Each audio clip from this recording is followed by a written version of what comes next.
my best friend.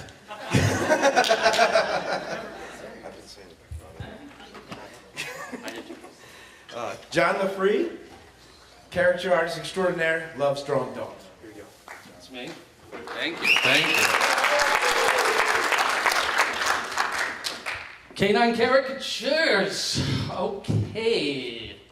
I think most of us can somewhat agree that that caricature is, it's basically a portrait that is exaggerated for comic effect, roughly, and I think most of us can probably also agree that a canine is essentially a dog, and roughly, that's how it starts. My name is John LaFree. I know some of you relatively well. Some of you have been following on social media the past couple of years and have been very, very from afar in admiration of a lot of the stuff that I've been seeing from what you guys are doing. So it's an honor to be up here, so thank you very much. Some of you know me very well, and some of you only know me as, is that the guy that fell off the cliff? And the answer is yes, I am the guy. Those of you who don't know the story, the legend has grown over the years. The cliff is now in the 400-foot range. So I'm going to give you, I don't know how this is going to go. I have no idea how this is going to go. A lot of the stuff that I'm going to show you might not have anything to do with what I'm talking about. But I'm going to try and tell kind of a linear story of how I got to be where it is that I'm at, drawing dogs for a living. I'm going to spill some of my secrets. When Zitman asked me to do this, I got advice from a bunch of people saying, don't share what it is you do. What's your business secrets? You don't want to create the competition, but screw that. Go for it. Do it. There's a lot of dogs out there. Yeah, there are. And one of the biggest secrets, this should not leave this room at all, is that I am, in fact, from the future. And I know exactly how this whole thing plays out in 5 to 10 years from now, and there's a few of you that I'm sure will be the guest speaker up here talking about dogs. I'm sure the whole thing's going to be all about dogs. But like any story, has a good exposition, so I'm going to tell you a little bit about myself, where I came from. I was born a poor black child, and I loved artwork. From being a little kid, it was all about art for me, especially the comics, Sunday Funnies. This is not a picture of me, but it is a picture of a kid reading the Sunday Funnies. But from newspapers, comic books, magazines, anything that had pictures that I could be looking at. Here's me with 3 of my best friends back in the 50s. But I started off just like digging everything that I could find. I didn't understand everything that was going on in Bloom County, but I loved it. I loved what the art was doing. I loved the Far Side. I loved Charlie Brown, just like watching how Charles Schultz is like drawing those little feet. I loved it. And eventually I found myself just taking tracing paper over the Sunday Funnies, and eventually working my way to Playboy magazine. And I love those. I went through the Playboy magazines page to page trying to find the next cartoon. They were awesome. And the articles, yes. But some of them are they blew me away. And I think a lot of my inspiration comes from reading Playboy when I was a kid. So, and by the way, I really do hope that this is not so much just me up here just talking, but if anybody has any questions, stupid questions or the right questions, just yell them out. I'll be happy to answer. My biggest inspiration growing up, though, was always Mad Magazine, especially the artwork of Mort Drucker. I'd find myself taking tracing paper over his artwork, not just the entire drawing, but I would focus on the hands, how it is he's drawing hands, how he's drawing eyes and facial expressions and just the line work itself. It boggled my mind, and I was teaching myself how to do caricatures before I even realized what a caricature was. But that's what it is that I enjoyed doing. And I had one of those authoritarian step parental figures who wanted to remind me that you cannot make a living as an artist, so don't even try. So the next best thing was that he wanted me to be the left-handed hitting, right-handed throwing catcher for the Boston Red Sox that he could never be. Well, that's the next most logical step to success, I'm sure. And I did that for a while, but then when I got into my teen years, I started recognizing that I didn't even want to be doing that anymore. I became an actor because that's the next logical step towards success, is becoming a movie star. And one of the most important things I learned as an actor from playwright David Mamet's book, True and False, and I think it's helped me in my life as an artist in a lot of different areas. And he said that an actor should not ever see his job as to create a character, that's the playwright's job. It's your job to speak the lines truthfully, and just by the fact that you are doing it, that's what creates the character. And if I was playing Hamlet, you're playing Hamlet, we both got the same lines. The fact that I'm doing it creates a new voice altogether. It's a brand new character. And I brought that into my life. And at one point, what's up? John, he's telling me to do something. At one point, I decided that wasn't good enough for me either. I didn't need to be doing that. I took a trip. Those of you who are from out of town or from other countries, or maybe you even live here in Orlando, it doesn't really matter. But if you get a chance while you're here, go down to St. Petersburg, Florida, go to the Salvador Dali Museum. That changed my life big time, going to that museum. You walk into one of the front rooms and there's paintings and drawings where he's just like, I don't know who the fuck I am. I'm just gonna draw some pictures. And you go to the next room and he's like, okay, I'm figuring it out just a little bit. You go to the next room and it's like, okay, I'm gonna try and do the things that all the other artists are doing because I really like how they do it, so I'm gonna try that too. And then eventually he draws this clock that's melting and people just lost their minds. And good for him. He started figuring out, he's like, you like that? Then I'm gonna draw an elephant on stilts. And they like that too. And then you go into the back room, and I think there's like 6 of his masterworks up on the back wall. I might be exaggerating, but they're like 100 feet tall. And you walk in, and your jaw just drops. And it was the first time that I realized as an artist that you could tell a story visually.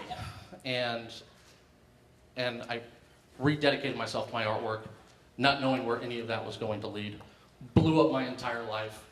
And as I'm putting pieces of myself back together to try and create a whole person again, the one thing that I realized is I don't need acting, I don't need any of that stuff, I just want to be an artist. And was looking for a job like any other job, and saw an ad in the paper for hiring at Busch Gardens for a caricature artist, and no experience necessary, will train. And I remember thinking, there's no way anybody can do that. I'm conditioned to think you can't make a living as an artist. So I called, and Nick Mitchell answered the phone. Yeah, he did. And he said, just come down on Friday and bring your portfolio, and we'll talk. And I hung up. I'm thinking, what the hell's a portfolio? I don't even know what that is. And then I showed up, and through his tears of laughter at looking at my stuff, I had like photocopied some artwork, like stapled it to pages and stuff, and just, this is what I can do. But he hired me, and on my very first day, I show up, and where's Joe? Where's Joe? There's Joe. Joe was there on my first day. He doesn't know that. He was just there helping out during spring break, and Nick is teaching me on that first day how to use the markers, how to draw upright and stuff. And he said during the lunch break, you should go down there and see what Joe's doing. And that's, yeah, my. might help you out a little bit. So I go and see what Joe's doing, and it's an awesome, great, crazy caricature guy with all hair all over the place, and my assumption is that's how we all are going to end up drawing. I don't think that that's the truth, but it was inspiring to see that. And I spent about 5 years or so at Busch Gardens, moved up to Ohio, and discovered the dog world. I was out at a arts and crafts festival with my Easy Up set up, and I was drawing caricatures of people. And some folks came up and they asked me if I would draw their dogs, and I reluctantly said yes. And not something I was ever comfortable doing, but while I was finishing up, there was a line of people behind me with their dogs waiting to get drawn. And I looked over at my wife, and she looked at me, and she's like, "Hey, I got an idea." And I'm like, "Yeah, I got the same idea. Let's just jump in and start doing this." So I started finding all these events that I could possibly go to. I had no idea there are Woofstocks and Puppapaloozas all over the place. So I would show up. This is the first one that I went to, and as I'm set up there for like 5 hours, and I have a line of people down to the end of the park waiting to get their dogs drawn for 5 hours. I ended up making like $1,400, where I'm giving half of it to the group that's putting it on as a donation. And by doing that, ended up making some really good connections with the nonprofit world, and that's the important part that I want to start getting into here. I don't know if anybody from here is going to start drawing dogs. I'm not here to teach you how to draw dogs. I probably don't do it better than anybody else, but I've been doing it for about 7 years now. It's my full-time job. I don't do anything else. I take care of my family of 5 on that sole income of drawing dogs for a living. And every day I'm thankful that I get a chance to do that. It's a pretty awesome thing. But when I started off, I had no idea where any of it was going. I would show up at some stores that are throughout Ohio called Mucci and Company. They're set up in malls, shopping malls in Ohio and in Indiana and Michigan, Pennsylvania, all over the place. And I would show up at these stores, and they would take reservations for me. I'd give them a cut as a reservation fee, and I would sit there and be drawing dogs for about 5 hours, and was constantly working. Found this thing on the internet called InfoDog, which will list every AKC, CPE, UKC dog event you could find anywhere. You could find an event happening somewhere in the country on any given weekend. Learned all about the agility trials. I had no idea that was a real thing. So I showed up and I started drawing dogs at agility trials, drawing dogs at retail locations, and it became a pretty popular hit. Everywhere that I went, I would sell out in these reservations. I would show up in Indiana, and I knew exactly how many dogs I would be drawing for how many hours during the day. But it was during the agility trials mostly that people were just sitting around waiting for something, anything to keep them entertained while they're waiting for their next opportunity to go up there, have their dogs jumping through hoops or something. Pretty interesting lifestyle that a lot of these folks have. They would travel along the same circuits together. A lot of them going to the same events throughout the area. But then I would go to the AKC dog shows. These are the modeling shows. I don't know if you've ever seen Best in Show and how ridiculous that movie is. It's exactly how those things work. Exactly. When I would show up, let's say that somebody's walking up with their Basset Hound, and the first thing that they would tell me is, "Now, when you draw her, please don't draw her with as much yellow as she has in her face, because she's not supposed to look like that." Just like that kid at the theme parks, that the dad does not want you to draw his big ears, and that's all you can see at that point is the kid's big ears. But through a lot of these events, people are so invested in what their dog looks like that drawing an exaggeration, making fun of that animal, they're like horses. They have multiple owners. The dog is supposed to look a very certain way, and please do not exaggerate that at all. So, quickly found out that that was not exactly where I wanted to be. But it was still a great opportunity to meet a lot of people. I had done this painting for like the Basset Hound Nationals that I used on their show poster.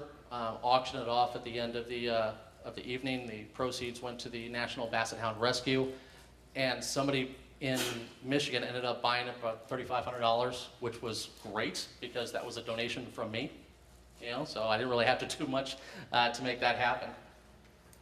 But you know, enough said about that stuff.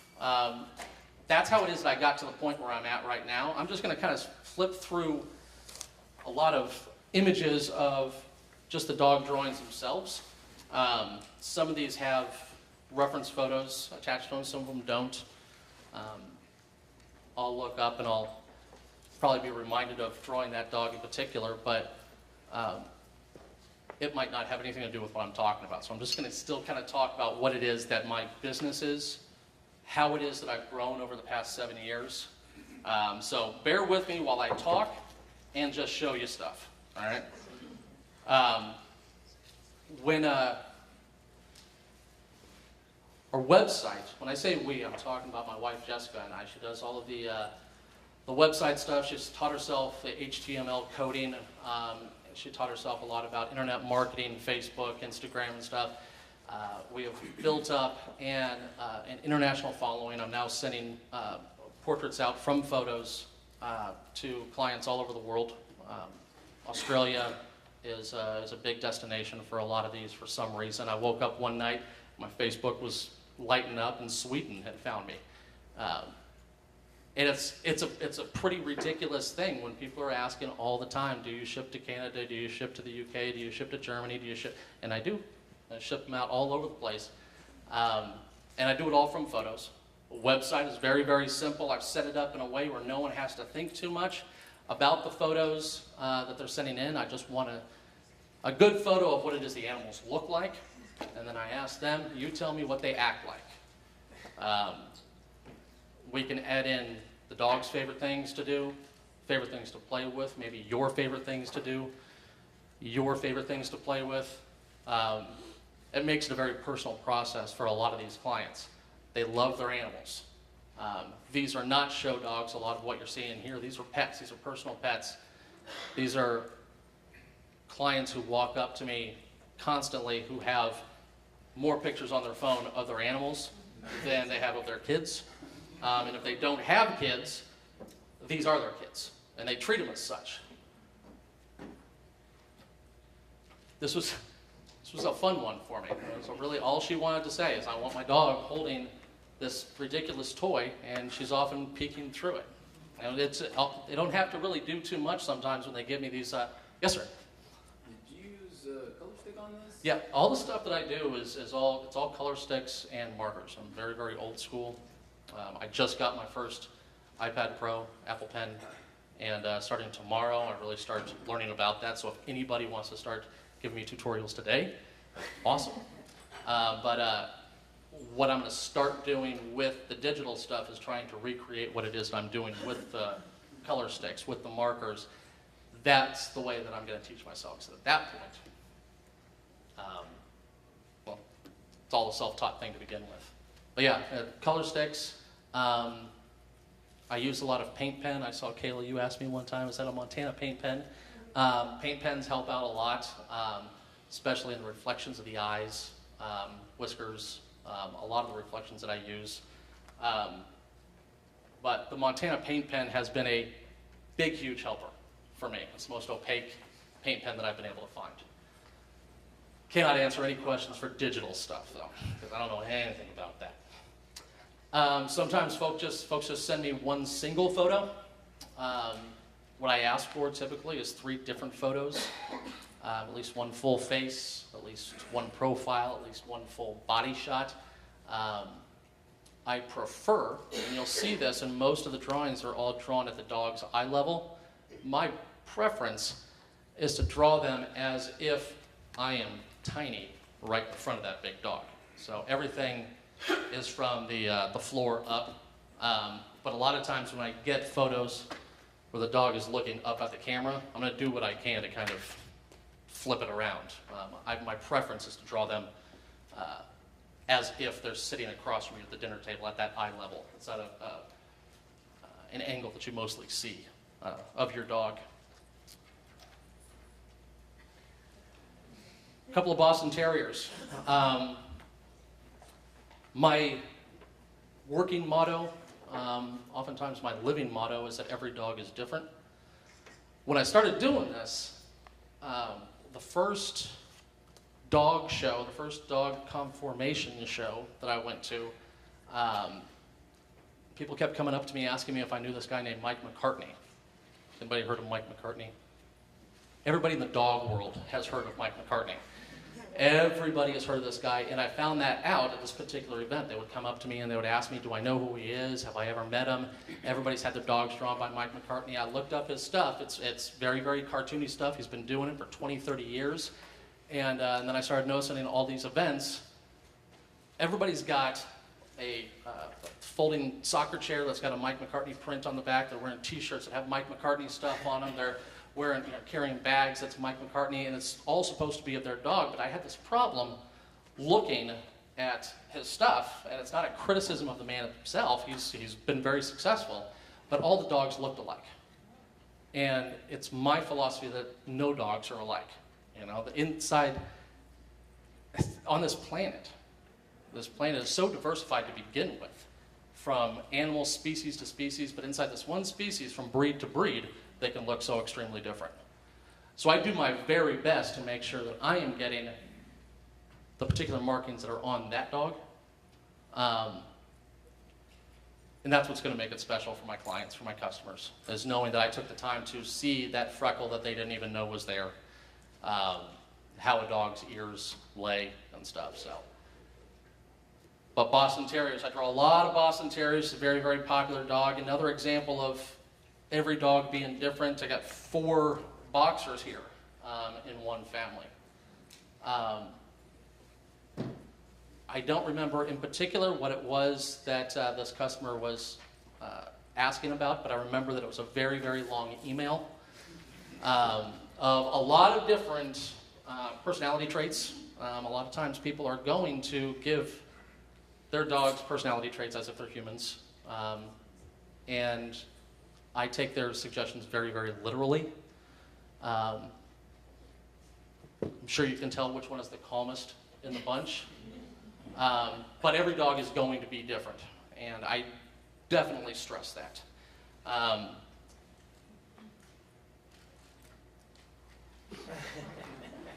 Dachshund. Wiener dogs are hilarious. In Ohio, I actually found the wiener dog races, and I went and I set up the wiener dog races, and literally there were thousands of dachshunds showing up and running and running and running, sprints, and some of them had wheels on the back because their legs had given out. Crazy. I couldn't believe I was doing this, just showing up, and there's all these tiny little yappy dachshunds running around racing each other. This guy. I do a lot of Star Wars themed stuff. These dogs are particularly named Leia and Chewie, and they wanted to make sure this was actually two separate drawings. They weren't drawn together, but I like folks to have fun with their requests. I do a lot of movie themed stuff. When people want to see their dogs kind of living vicariously through them, this is an opportunity for them to do that and to enjoy not only their dogs but also their own personal passions. Yes, sir. How much do you typically charge for a themed picture like this? I do everything per pet, so whether it's themed or just the dog itself, it's all 100 per pet.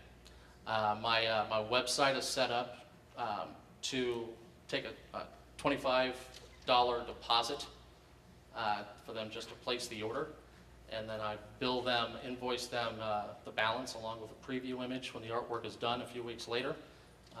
I consider when that invoice is done that they've approved it, and then I ship it out to them, flat in a box, in a 16 by 20 mat.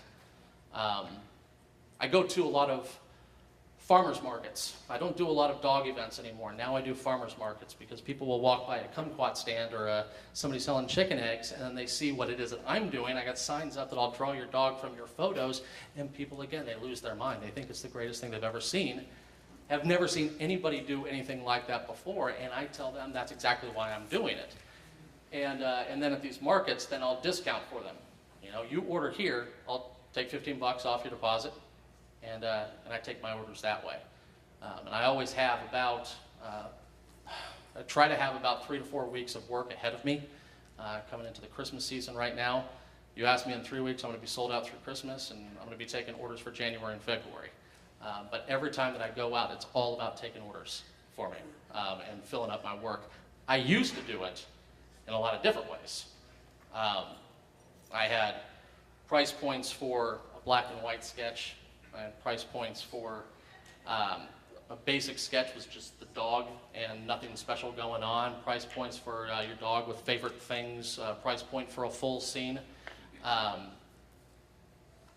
And I would take in all that money at the time of the order, but then I find myself 3 or 4 weeks later with a whole bunch of orders that I'm not going to get paid for now because they were paid for 3 or 4 weeks ago. So that now I take deposits and I get a balance. Every time I finish something that day, I'm getting paid for it, which is nice. How many do you do in a day? In a day, I try to do about 5 per day. That depends on how distracted I am.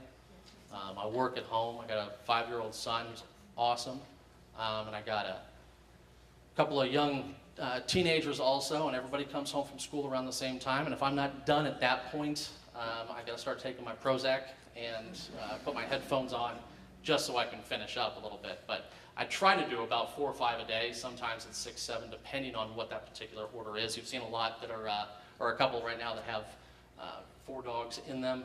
The biggest sketch that I've done, I do those on a larger sheet of paper, but I charge per dog and I schedule per dog. So if I have one order that's 5 dogs, I'm going to do 1 order that day. I just try and get it completed. Somebody else have a question? How much time do you spend on these? Again, I'm going to assume that I'm not distracted. But if I'm not distracted, it's hour and a half on each one. So a working day for me is a basic working day of about 6, 7 hours, sometimes 8 hours. I try to do it while my kids are at school. So I really try and bust out as many as I can during that time, and that's why it stays at around 5, because it takes about an hour and a half to do each one. Do you do any of them live? Is it all, when you set up, do you just only take orders? Now I do. When I was doing I had gotten to a point where I didn't enjoy doing the live work anymore. It's not my best work.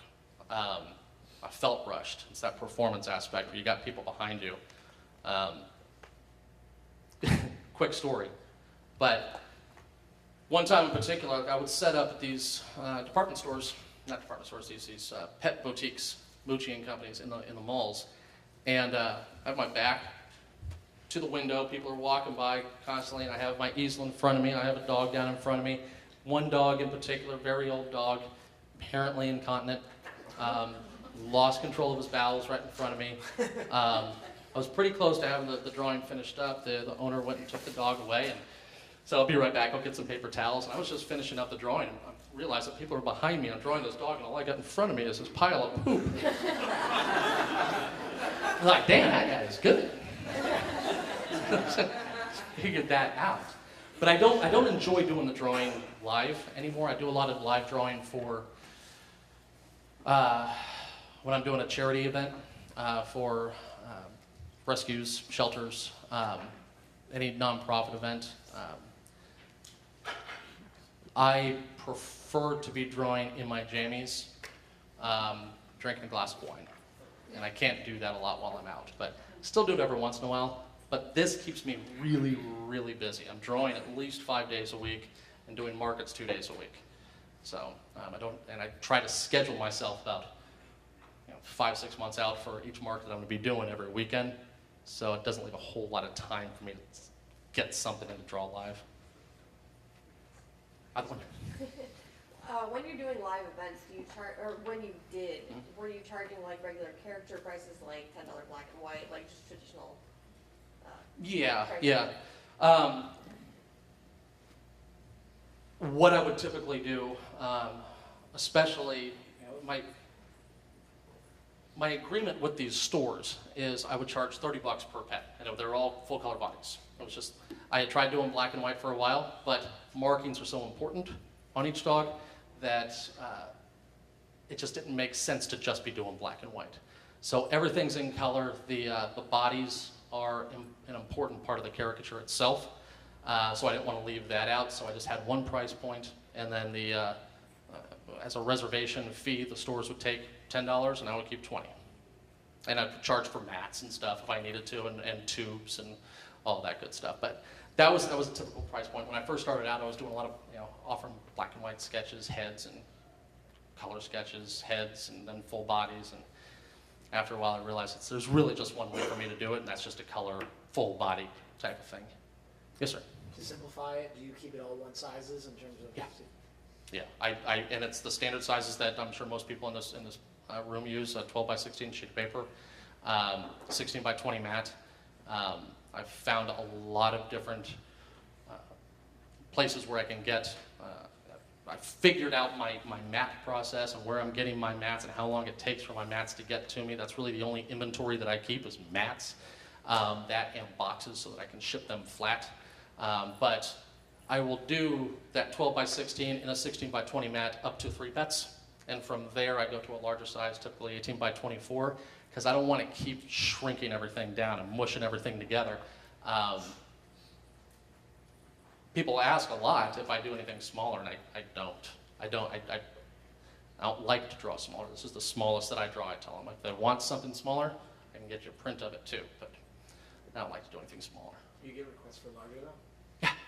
Yeah, I did, not that often. I had one this past Christmas where this guy wanted his dog, it was a Christmas present for his wife. He wanted his dog drawn on a throne, wearing a king's robe and stuff, and just all blinged out.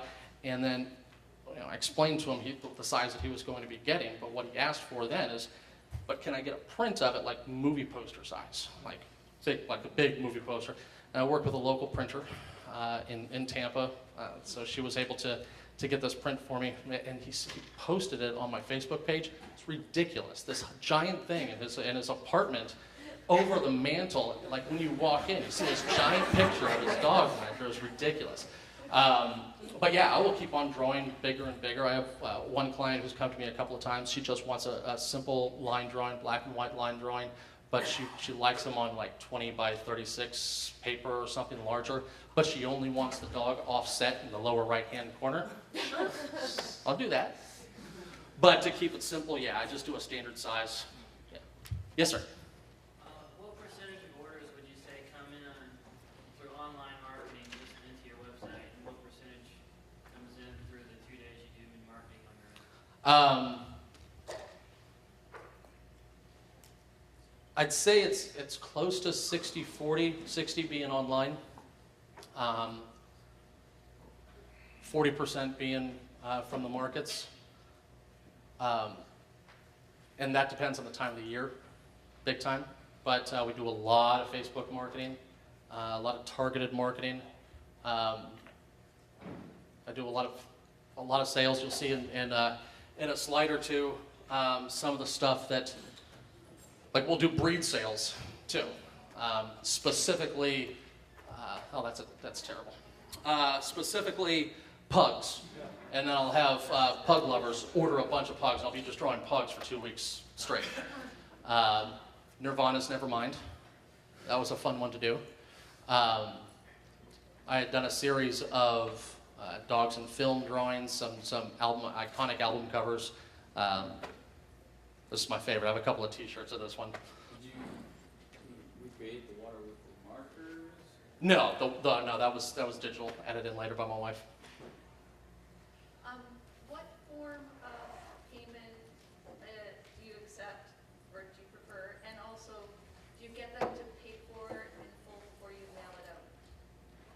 I'll answer the second one first. I do have them pay for it in full before I mail it out. That's absolute key, you know. Because then I know that they've approved it, and it's got to be approved before I send it out. I've had too many problems in the past with somebody getting it and it's not what they were expecting, you know. So.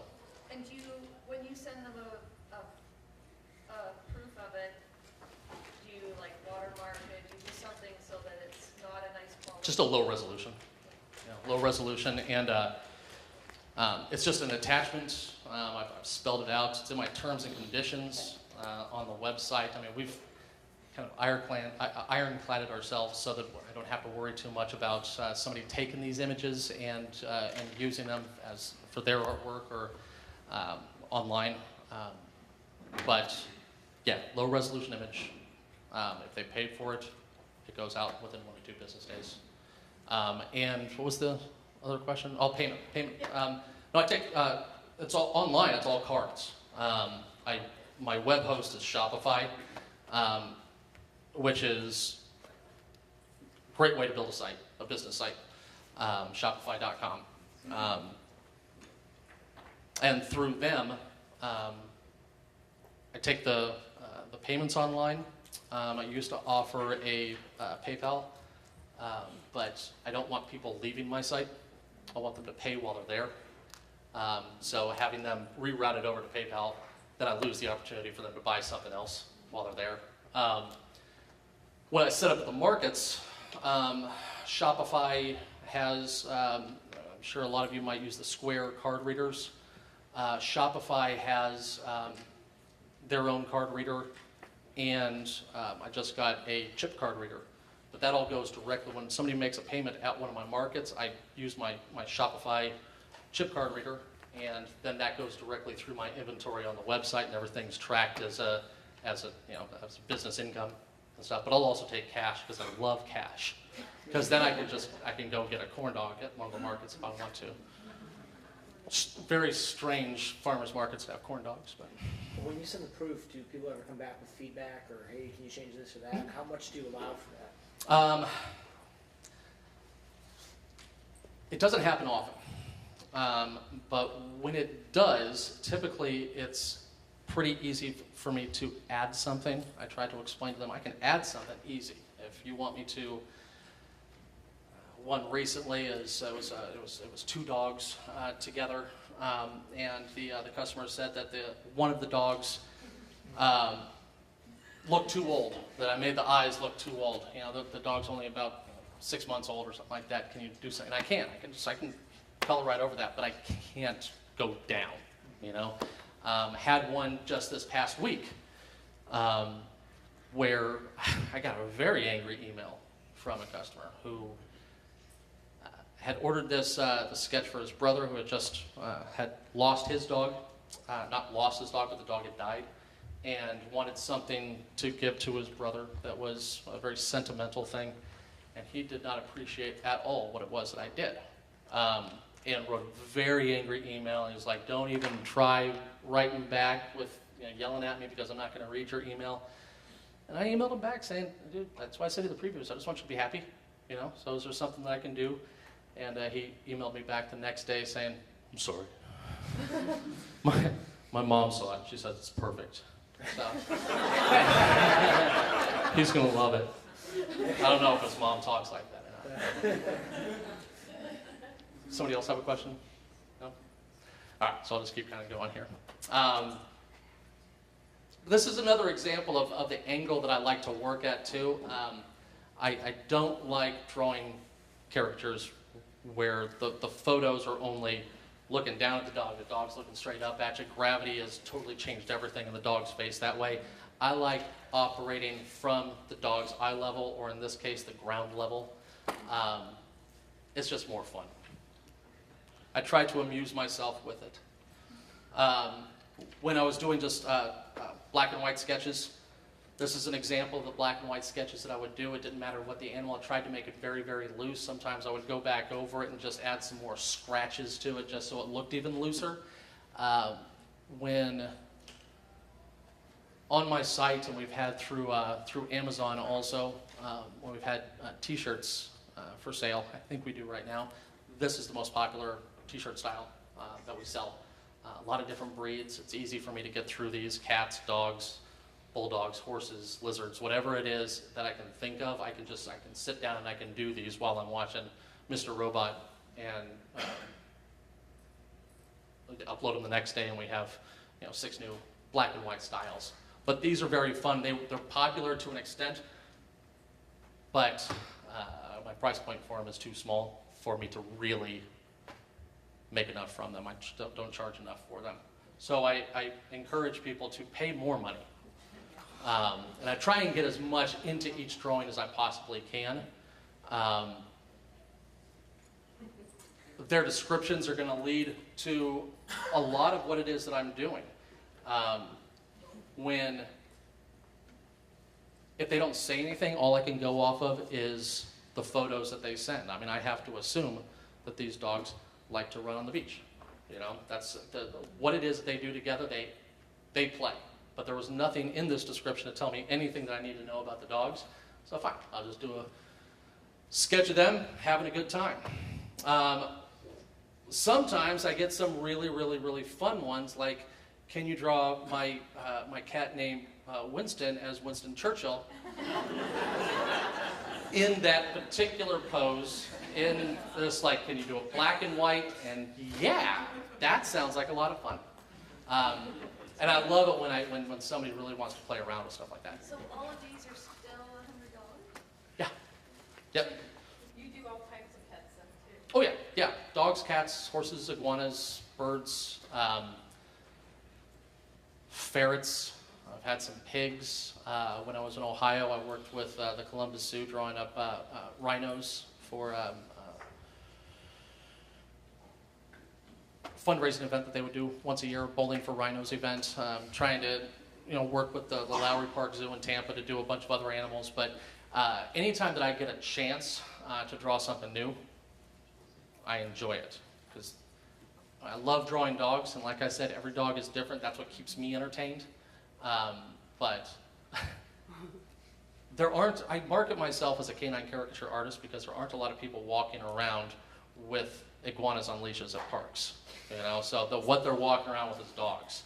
So most people are doing something with their dogs. They're not taking their cats out and their parrots out and stuff.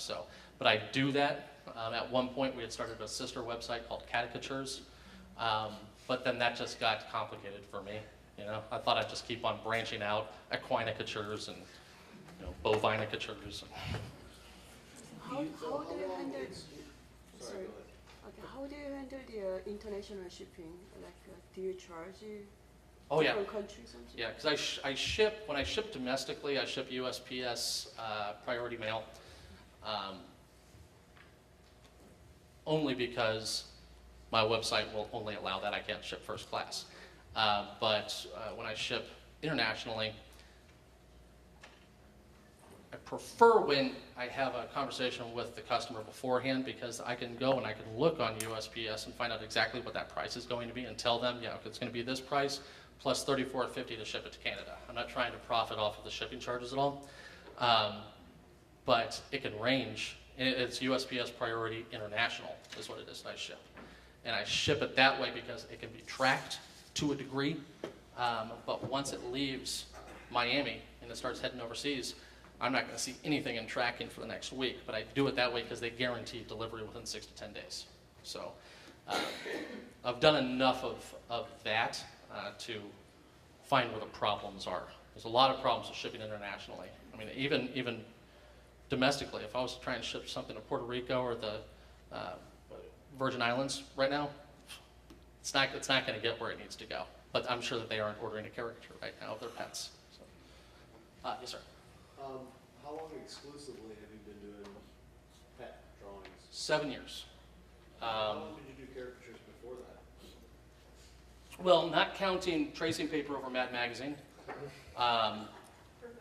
Professionally, April 15th, 2005 was my first day at Busch Gardens Commons Art Shops. Before that, lots of photorealism, graphite, charcoal portraits that had begun to bore me because it was just an exercise in technique more than anything. But when I got the chance to go to the interview for doing caricatures of Busch Gardens, I remember I was sitting down with paper and pen and just I came to the conclusion that, you know what if I just drew the same face over and over again with different hair? And that would be awesome. And then I learned very quickly that that's not, you know, I don't want to do that. But yeah, started off in 2005 learning how to draw caricatures very first. Yeah. The background here, is that, did you do that, or is that again another? No, that's black art stick. Yes. On average, how long does each one take if you're able to do 5 a day? Do you spend how much time on each one? Yeah, hour and a half each, you know. So at one point I tried to time myself so that I kept it under an hour, just for the sake of efficiency. But now if it takes me 3 hours to do one drawing, I'll take 3 hours to do the one drawing. If somebody asks you to draw a person with their pets, do you offer that or turn them down? No, I do that. There might be one coming up here, but no, I do offer that. I don't, man. It's not like riding a bike, you know. I'm sure everybody in this room can attest to, you know, when you take a couple weeks off and you haven't drawn anything, and you go back to do it again, and it's like you're drawing with your left foot. But I don't draw people enough to feel comfortable with it. But when it's requested, I do it. I just have to tell them, when you're ordering, you have to consider your husband as a pet, and then and then yes, I will. You know, so tell me about some of his favorite things. You know, but it's so hard for me now. You know, I want to get back into it. I realized how bad I've gotten at it. When I would be training artists in the retail caricatures, one of the last things that I would get to was hair, because hair for me is always the hardest thing to draw, or the hardest thing to learn how to draw. And now that's all that I draw is hair. So, and so it's difficult to go back. It just doesn't look right for me anymore. Sometimes people send me photos where they don't show me the whole dog, and that's all that I got to go with. So I draw behind another dog. Another fun one is when, you know, can you draw my cat Theodore as Theodore Roosevelt? Yeah, I can. But I had to ask, do you want Theodore Roosevelt the president or the Rough Rider? And she said, oh, it's got to be the Rough Rider. So it was very fun to kind of go through. I had to try and figure out what the colors actually are, because they're all in black and white. But fun stuff. If you get a photo that's like blown out, like I'm sure it's just a projector in that one, but like if you get a photo that's really blown out and you can't see the markings well, do you ask for more photos, or will you go back and forth with the customer? Oh yeah, I will. Yeah, I'll let them know, hey. And when they place an order, whether they place it with me at a market or they place it online, the receipt that they get, I spell out for them. This is what kind of photos I need. This is how many photos. This is how to put your descriptions together. This is where you can see some more examples. And I tell them what kind of photos I'm looking for. When somebody is sending me, like that picture in particular, that last one, where I don't see a lot of the dog, I do just kind of have to make it up. I think of like in Jurassic Park when they had to splice in frog DNA, you know, to finish the rest of the dinosaur. That's kind of what I have to do, but I stress to folks, I want to make sure that I'm drawing your pet in particular. So if you're going to send me pictures of what you think your dog looks like, and I'm going to send you a caricature of what I think your photos look like. So send me photos that are going to be a good representation of what your animal looks like. If you got your dog groomed last week, and that's the shortest its hair has ever been, and that's how you want it, and you only send me pictures of 2 weeks ago when the hair was long, I don't know that. How am I supposed to know that? But I want to be able to capture whites on the paws. I want to be able to capture where there's, does the tail curl? Is there a tail? Does it droop down? If you want your dog's ears up, don't only send me pictures with the ears back. But I'm very clear with folks on that, and if they haven't sent me that information, I'm going to ask them to send some more photos. Yes, sir. What's your coloring process like? How do you render the fur the way you do? That's something I've been interested in. I discovered several years ago by mistake that erasers don't erase color pencil. They tend to smear. That's what I do. There are a lot of times, let me see if I can get this is a good example right here, where literally what I'm doing is I'm just putting in blocks of color and then taking the Magic Erase gum erasers and swipe. And that's pretty much it. The hardest dogs to draw are black dogs. They just, and any black owner or black dog owner is going to be able to attest to the fact that they can't even photograph their dog. You know, it just doesn't show up. There's just a big black blur. So I tell them, you know, take a picture with the flash on or something, just so I can see where those curves are. And then I will go through and I will block out with the colored pencil where all the darkest parts are. Take that magic eraser and rub over it to the point where it has given me all the contours. And I found that out by mistake, but it works for me quite a bit. An example of a black dog? I'm sure I do. I'm sure I do. Hopefully one will come up here in a few slides. Cool. This is for I got commissioned to do an animal card game that has yet to be published. But they had requested several different animals for me to draw. And I hope that it gets published. I think it would be a pretty cool card game, but got to do a whole bunch of different animals for them. Yes? Do you charge differently for that? Oh, yeah. Or is this being used? Oh, yeah. I have commercial pricing. Anytime that somebody's going to be using it commercially or if they're going to profit out, even if it's for a business card, I stop them right there. I'm like, we're talking about a different price point altogether. And what price point? I'll typically start around, I'll start at 300 per image. But that's, every client is going to be different in what it is that they need, and I'll do a lot of back and forth. But what it is that I am getting paid for is for them to have the rights to it that they can use and they can profit off of it and use it for signage and advertisement and stuff. But it depends. I mean, there's some that are like $1,500, depending on what they want to use it for. Do you try to get royalties to that? Not with the clients that I have. Like this would be for the card game. That would be royalties. Yeah. Any children's books. Any. There's been a couple of different kids-themed card games that I've been commissioned to do, and that contract will spell out. You know, after so many units are sold, you start making the royalties off of it. But if it's for somebody's dog grooming van, Right. I'm not going to do that. Yes, ma'am. How do you know if you're getting your correct royalties? It is in the contract that they have to report back, I think quarterly or something.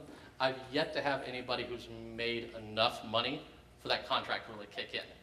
A lot of times what's that? So you think? Oh, yeah, so I think, but I can also see when these, and I'm in contact with them, but I can also Google as much as I need to and see that their website is closed or something. I've got paid what I need to get paid for, but I mean, there's only so many roadblocks I can put up and at the same time still try to make a living doing it. I don't want to keep anybody from paying me money.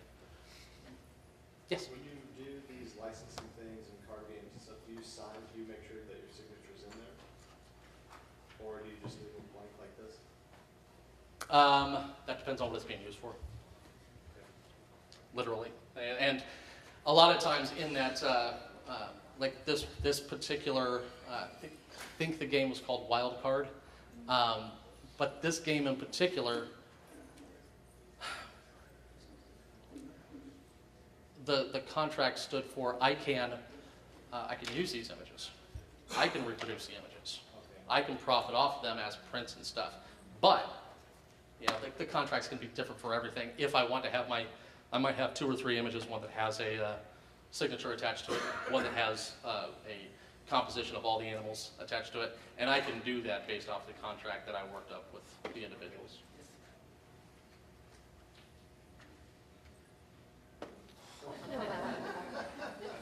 I'm not the first one to put this joke together, but I like my version of it. Two pug.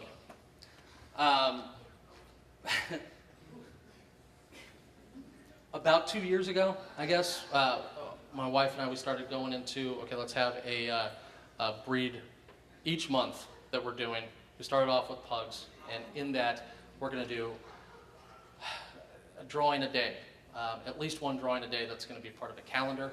At least one drawing a day that's going to be something. So I have a lot of pug drawings. This one just made perfect sense to me to play around with. But I'm not the first one to come up with the idea, and I won't be the last, I'm sure. Did a lot of movie-themed stuff.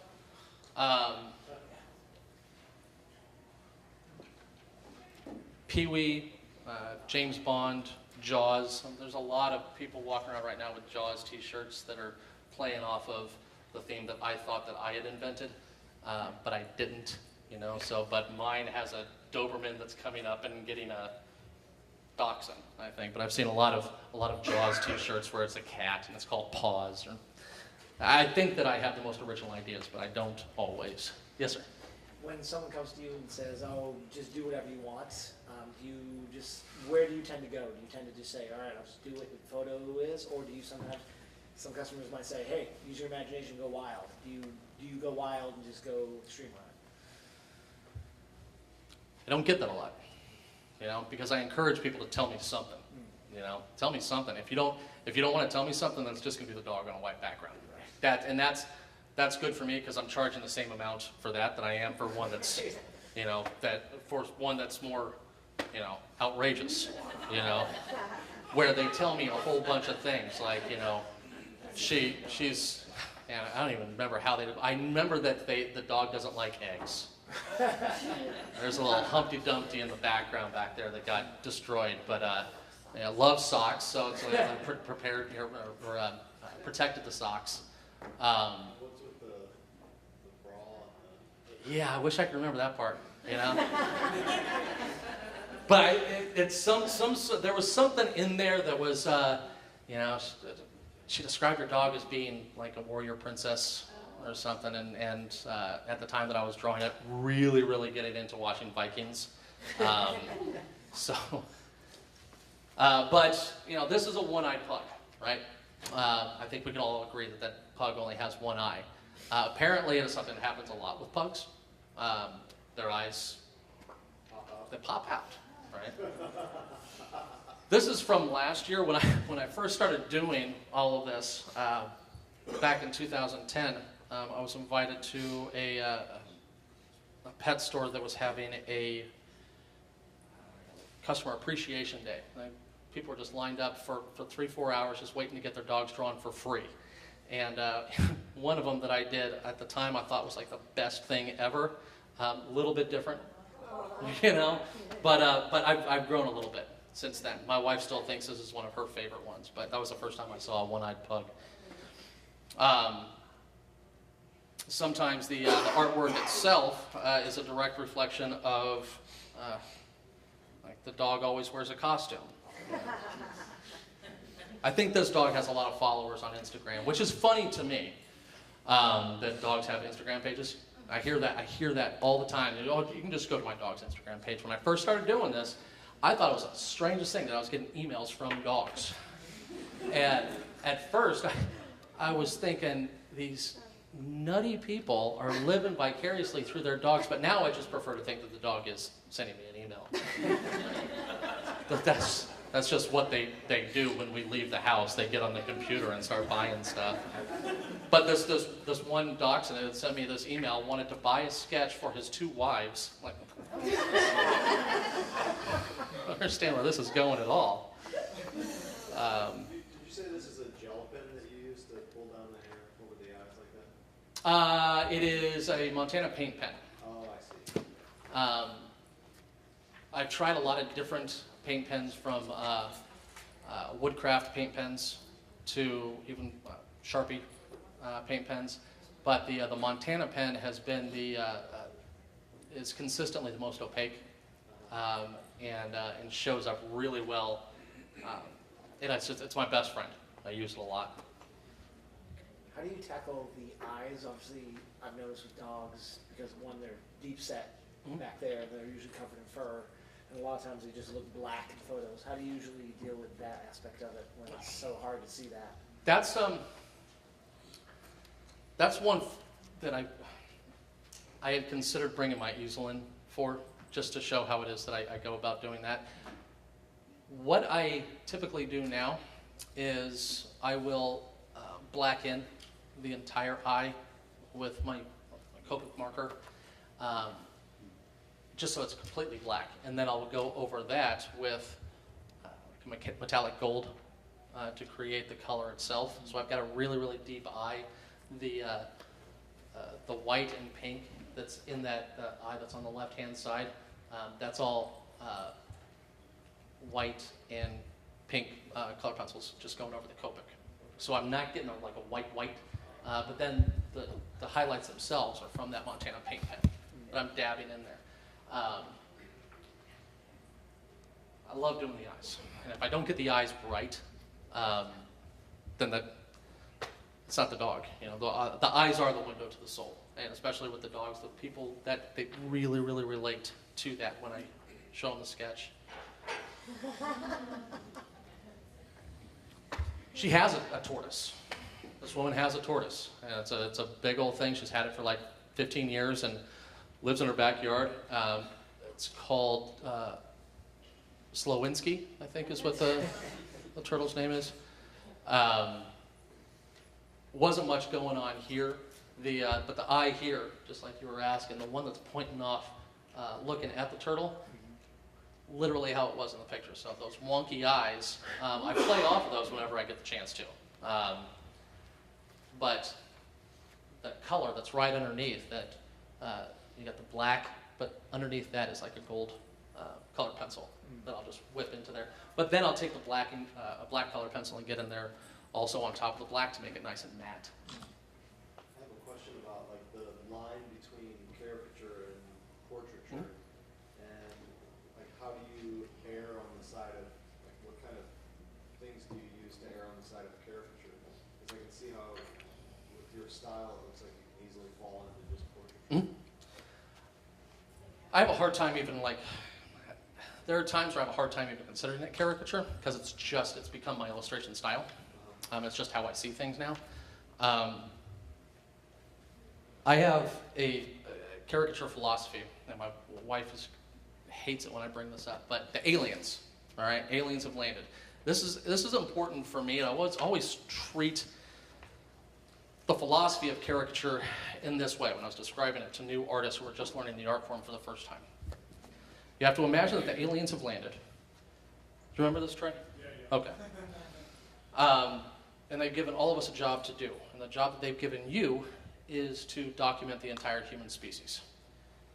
But there are two problems with this. The first obstacle is that you don't speak their language, they don't speak yours, so you have to do everything visually. The second problem is, just like if you and I were to go look at a bunch of tortoises or a bunch of penguins or dolphins, we all think they look alike. The aliens think all of us look alike. So it's your job to visually point out to them what makes each one of us look different. That's how I see caricature. It's not just a matter of, for me, an exaggeration of a feature. The dogs, they fall into about 3 or 4 skull categories. And once you're inside those skull categories, and the pugs and the bulldogs and the Boston Terriers, they all have those smashed in noses. Then you have the sight hounds that have the long snouts. There is an element to that that's already built for caricature. Basset hounds are built the way that they are for a very specific reason. They were bred this way to be low to the ground, to have a white tip on their tail so that they can be seen by the hunters when they're running through tall grass. They have long ears and long snouts so that while they're smelling, they're tracking the game, the smell of whatever the game is gets caught onto the ears and it hangs right next to the nose. That's why they're built in that very specific way. And a lot of these dogs are built in a very specific way too. So to answer your question as far as caricature versus portrait, I'm really just trying to point out what makes one of them look different from the other. Makes them look unique. Thanks. Yes, sir. The black line that you have a really dark black line that seems to outline every one of your pets. Is that the last thing you put after the color? No, that's the first. It is. It is. It is. Just like the line drawings that I showed you earlier of the horse and the bulldog and the cat, they all start off pretty much the same way. I'll do a quick under sketch, but then I draw it like that, and then I start putting in the color.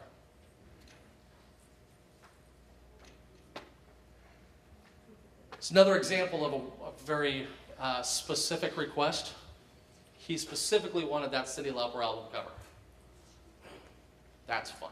You know, so being able to try and recreate that with this particular dog was a pretty fun one for me.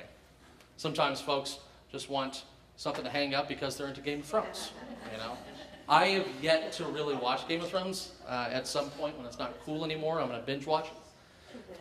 But so I have to do some research and figure out what it is this person is asking for. Everything that's in this drawing was specifically asked for by this person. So that was a fun one to try and work out and try and figure out how to draw that tree. It's a fan favorite.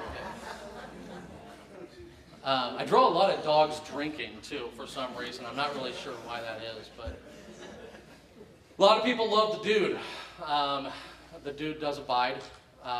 This was not part of the Dogs in Film series that I was doing for a while, but I knew what I was looking for when it was specifically asked for. Funny. It just cracks me up. I try to crack myself up.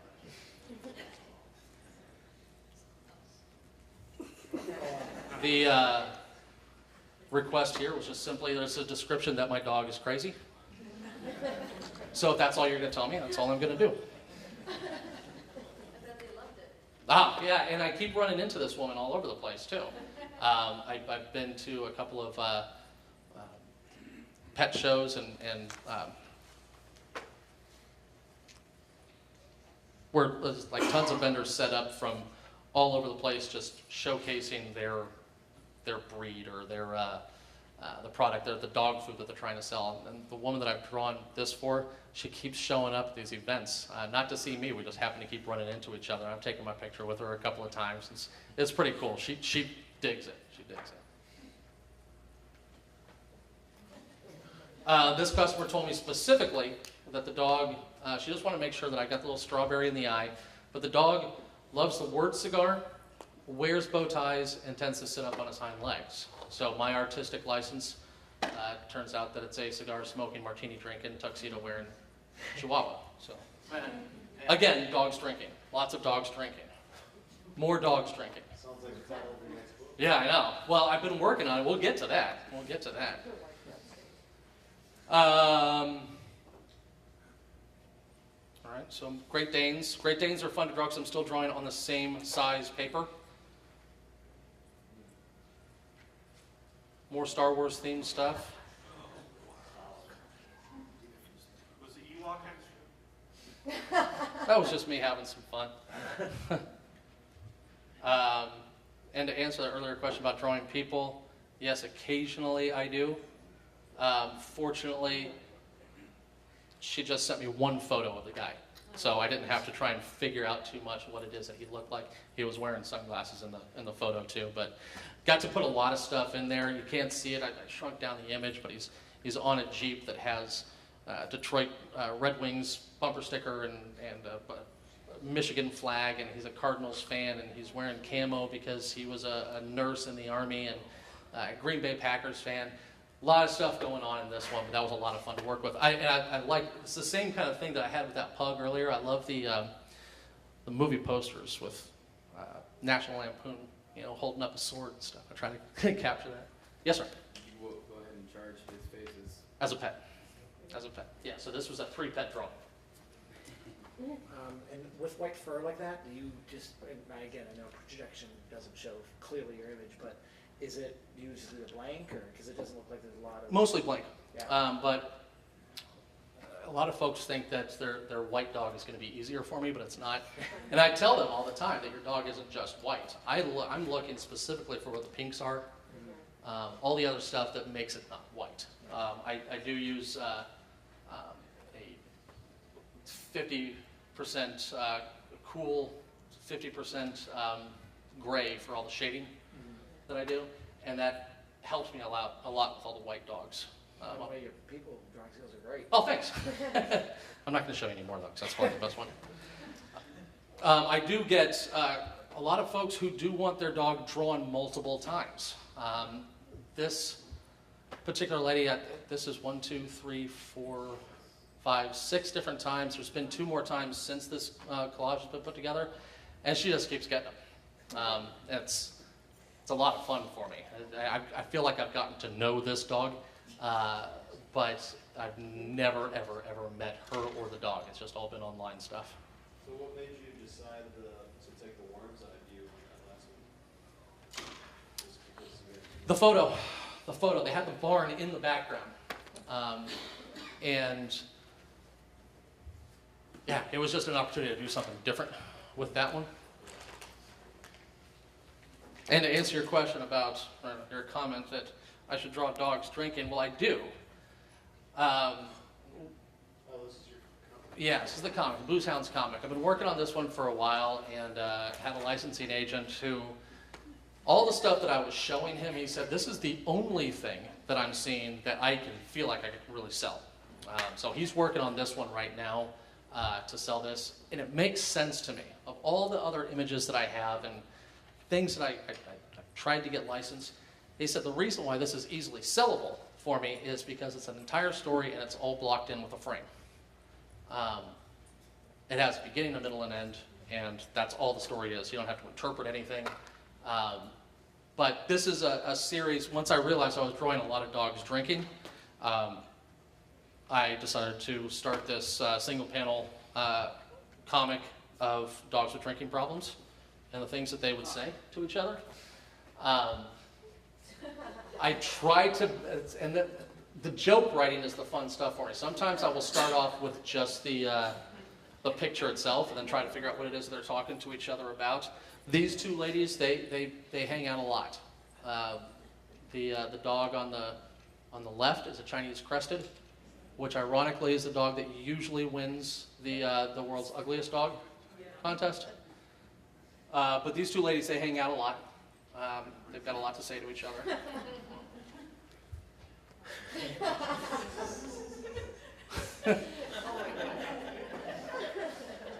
I try to draw very, very loose too. I don't want it to be the same style as the portraits that I'm doing. Do you have a separate Instagram page for this? No, not yet. I only have so many right now, and we're still trying to develop it. Part of the development is one of the children's books that I worked on. I thought it was so fun to do because the writer of the book, she didn't know what it looked like visually. So I felt like she was writing my story, and I had to create this entire world of these animals. When I'm drawing a picture of these 2 dogs in this children's book standing in front of this tree, the next page I have to be able to see from a different angle what all the other trees look like. So I have to know, for example, what this entire bar looks like. So in my head I do. And there's a lot of different panels that I haven't showcased yet, I haven't drawn yet, where there's a pool table that's off on the side, and there's TVs that are up. There's a bar across the street where the cats drink. But this bartender shows up a lot. I love this one. My wife and I, we argued a lot on what this caption should be. They had a monk, a cat, and a rabbit walk into a bar. I wanted the joke to be, we don't serve your kind here, because they're not dogs, you know? But this is my wife's suggestion, and as Matt Sidman can attest, I do what my wife says. So what made you decide to use that's a font type, like just a generic font type, right? Like, Yeah. So what made you decide to do that and not hand lettering? Because my lettering's terrible. I didn't want to distract. Oh, I find it more distracting like that. Oh, you do? Yeah. Oh, that's good to know. That's good to know. I found it very, very distracting when I would write this The stuff exit out. sign fits in with the background, whereas that differences from the. That's helpful. Well, that's good. Thank you. It's fine like it is. It's clear. These are my sister's dogs.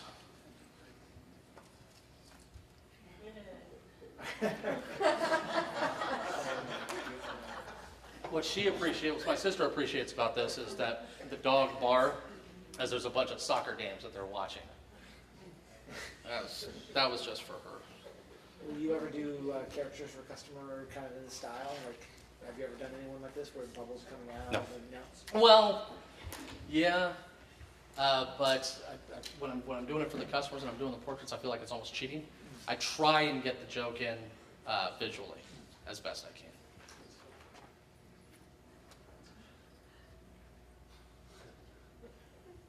A couple other regulars.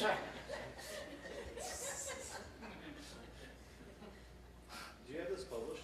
These could be a calendar. Not yet. Not yet. Like I said, licensing agents will. Well, this guy, man, they've had this conversation before, you know.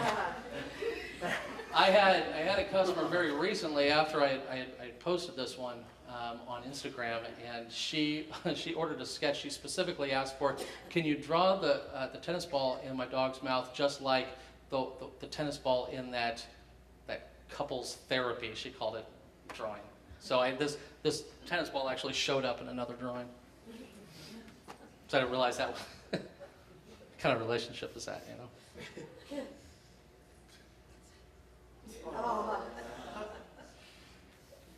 More Star Wars. Specific request. Were you a Star Wars fan yourself? I enjoy the Star Wars. I was. I won't get into the prequels, but. No shit. Another example of that white paint pen comes in very, very, very, very handy for not only the whiskers, but to be able to add the depth inside the muzzle here and the highlights around the nose. The eyeball up there wasn't all black. I had just done the top portion of it black and colored pencil underneath.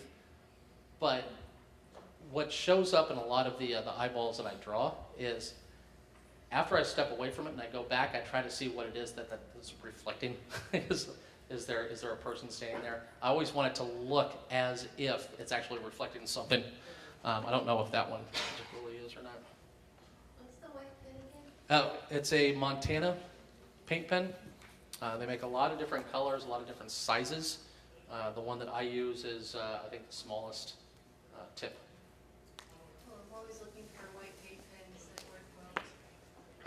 I found them at Michael's in a lot of different smaller places, but Michael's continually has them. I do draw a lot of horses too. People who have their horses do tend to spend a lot of money on their horses, and it's very much a loved member of the family, I have come to find. This is another example of, Tom, you had asked about the coloring technique. With this, blocked in a whole bunch of the black going up, and then the sienna coming down, and there's a little bit of goldenrod in there too, and then I just take that magic rub eraser and pull it all together, and it smooths it out. Lots of happy little accidents happen, which I love the happy accidents. The vein, I don't know if the vein shows up really well, but that's a happy little accident. I didn't intend for that to happen, but it looks really good.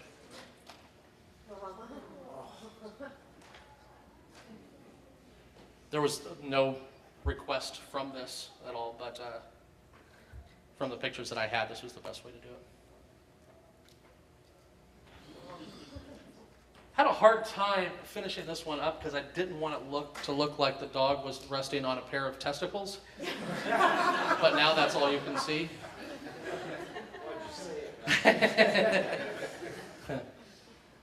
Sometimes folks will throw in Frenchies. The French Bulldogs are one of my favorite breeds to draw. They've got just the most wonderful little mushed in faces. but with the big ears and the stocky bodies, there's a lot that, God said this is going to be a funny creature, so let's build that. And I will do some of the white paint pen to black out where it is, that it's like on the leg up here, so that it's not just a black line, but I'll throw it in there too. Could you go back to the last slide, please? I don't even know how to do that.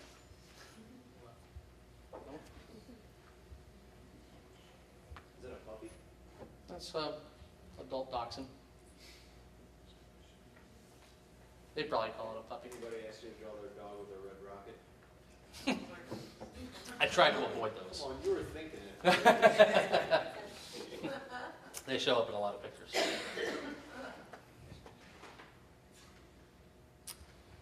Another example of a lot of different things thrown into one single sketch.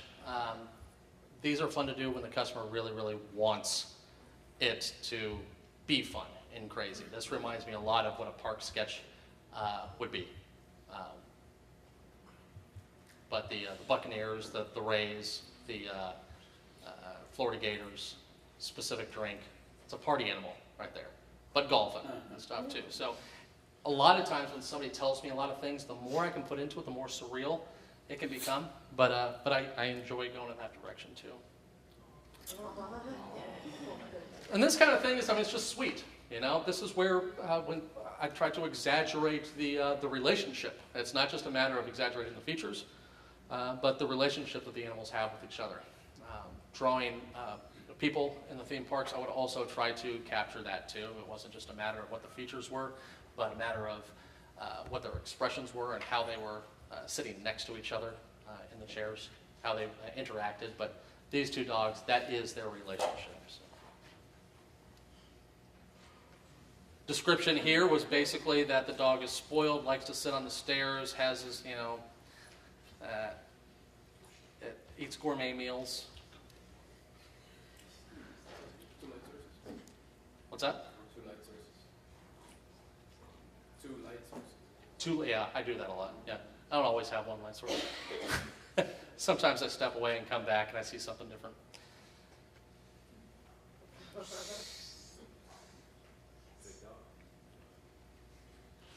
Not much to say about this, but they wanted their dog on that boat. Some media requests I've had over the years. A lot of times it's dog magazines. It was so fun to do the Exaggerated Features podcast because I was talking about artwork. I was talking about caricatures. But usually when I'm doing an interview with a magazine or a newspaper, it's about dogs. This one is in Russian, and I have no idea what it says. I assume she quoted me exactly. But it was for some Russian dog magazine, which, that's pretty cool. Did you notice a spike in orders from Russia after that? I was looking for them. I noticed a spike in visits to the website. But I don't think I've sent any off to Russia, but there were a lot of visits to the website from Russia after that published. Slides are almost done here. So did the dog like going to the zoo or the beach? Or Beach, she wanted, I think that bird in particular was requested. Another Chinese crested that has cleavage. Yeah. Chinese chested, nice.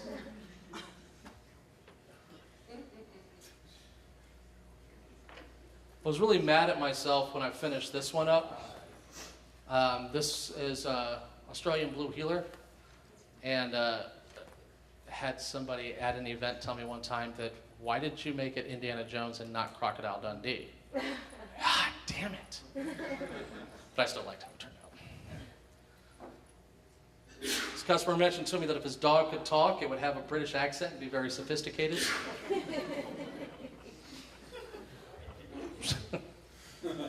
I don't know why. Example of trying to use a bunch of different photos. This dog had passed, and she wanted to make sure that I got the dog's favorite blanket in it. Always carried around the dish. The dog was deaf, so that I wasn't sure how I was really going to do that. It goes on the collar. But the big thing is that I'm using this photo for the likeness, but she wanted to make sure I got the twinkle in the eye also.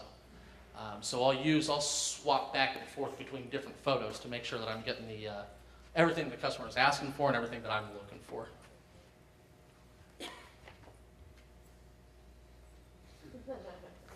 Specifically, can you draw my dog at the Lincoln Memorial?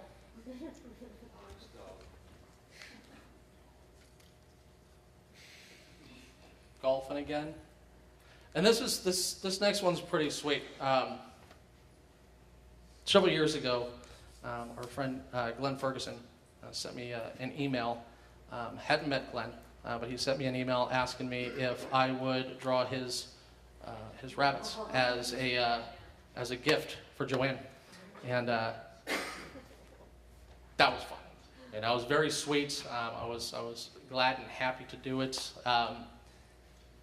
And in exchange, Glenn did one of these for me and my wife. Yeah, it's pretty sweet. Did he show up? Is Glenn in here? Yeah. Glenn, thank you, sir.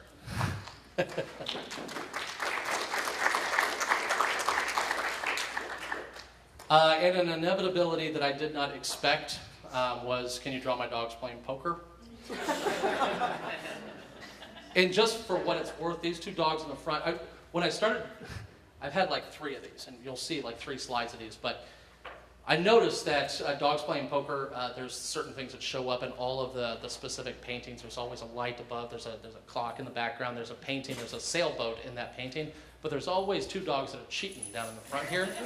These 2 dogs the breed is called a skipperkie, and I hate drawing that dog. If anybody had that question, if I have a least favorite dog to draw, it's these guys. I hate that. They're like little bat dogs, and they do not reflect light at all. It's nasty fur. But there's always a couple of dogs that are cheating with each other. So these people had 5 dogs? Yeah. Yep.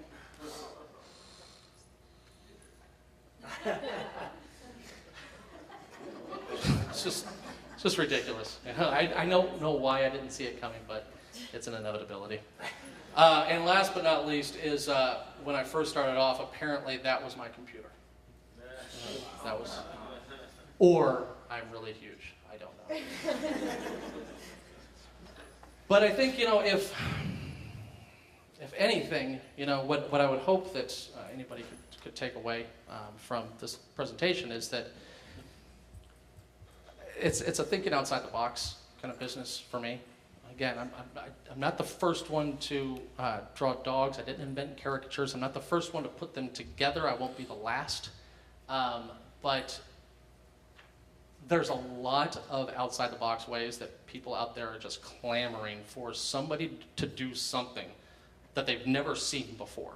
And they want to walk by and they'll stop. They'll stop and they want whatever it is that you have to offer. And when I brought up the thing about acting earlier, that an actor doesn't create a role, it's the actor just by the fact that they're honestly saying the lines, they've created that character. Same thing goes for everyone in this room. You know, if you were honestly drawing that line, if we're both drawing the same face, we're going to do it different because we're 2 totally different people. And people want to see what it is that you have to offer. And I'll throw a couple of things out there.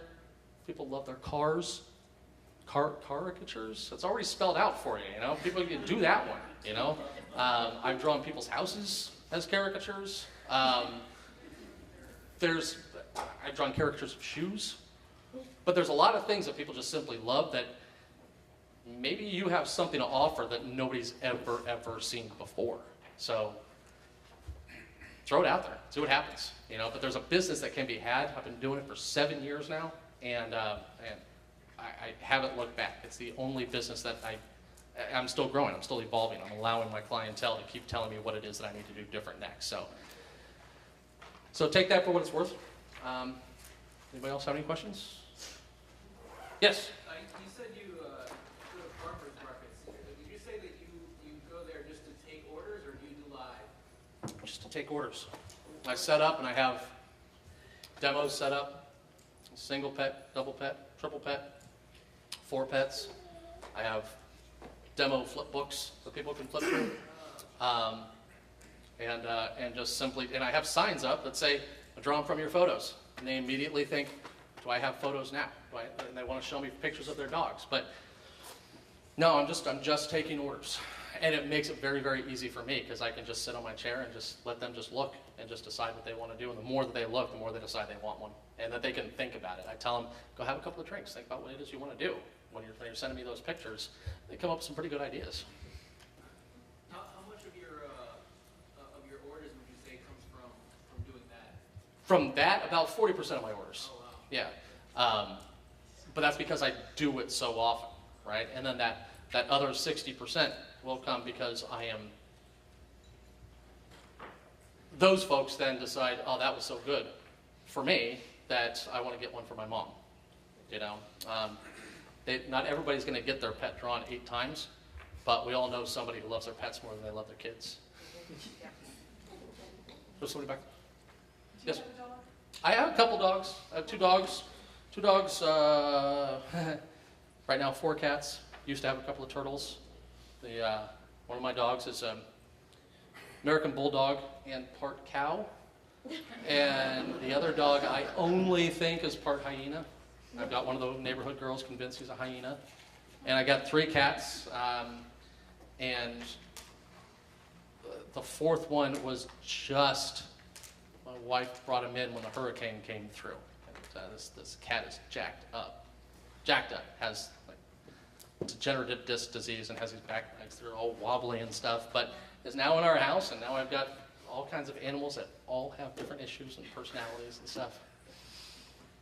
Yes, sir? Have you ever drawn someone's pet alligator? Have I ever drawn someone's pet alligator?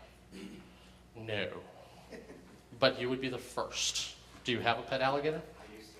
Yeah, no, I would, in a heartbeat. In a heartbeat. What's the strangest animal that you've drawn for someone as a commission? Snake. Because how do I exaggerate that? You know? That was, what? I got that. Chinchilla. But I get some farm animals, you know, some people who want me to draw their chicken. One woman rescues squirrels. So I got a chance to draw her squirrel, and she sent me a whole bunch of pictures of her squirrel. It was very strange. She had pictures of, like, there were multiple squirrels in this photo, and I wasn't sure which one I was drawing. It's like, draw you a squirrel, no problem. Do you do any of those old classic, what I consider very scary animals with dressed up as humans with like human hands? You ever get those requests? No. You never see those old portraits? No, I know what you're talking about. No, it hasn't come up yet. Okay. Hasn't come up yet. If some customer ask you just to do portrait, exactly like in a caricature, and then, are you doing that or?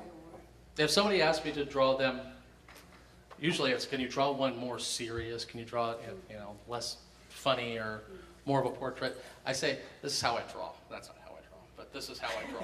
You know? And I try to make sure that they're taking a look at these drawings before they order. Even if I try to draw something serious now, this is just how I see things. And they have to understand that going into it. Ever draw a person as their animal? I have not, that I can recall. No. There it is. There it is. What kind of animal are you? I saw a caricature artist doing that in Croatia. It was really funny. Yeah, I'm sure. All right. One more. Yes, sir. In terms of this as a business, how much time would you say you spend drawing versus how much time you spend getting orders or promoting or invoicing, whatever? I just draw. My wife does all the marketing. So about a year ago, I had to ask her to quit her day job just so she could come home and be mom and be on the computer doing that stuff. So we got a full tandem working at home. But I'm a techno dummy. I don't know anything about the computers and stuff. Just see me trying to put this PowerPoint together. I'm terrible at it. But my wife is smart enough. She does all that stuff. I don't have to do any of it. Thank you guys. I appreciate you checking it out.